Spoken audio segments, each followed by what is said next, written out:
Welcome to Polo Lab. Let's check this Seagull Embroidery Kit with stick and stitch patterns. I will open the bag in front of you and show what is inside. I spent a lot of time selecting these materials and testing them. My favorite embroidery needle from John James. This one is a sharp embroidery needle number 10. A nice postcard with a matte finish. Small tutorial just to remind you of how to use the stick and stitch patterns. Selected DMC colors on a thread holder.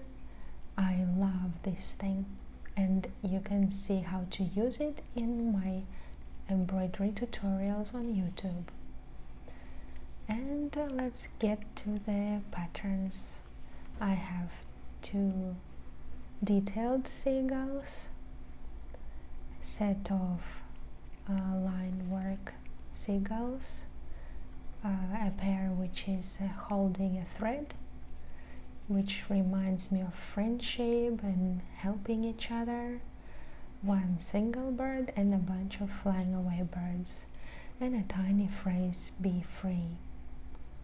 I hope you will enjoy this kit, embroidery with me, and follow me on Instagram.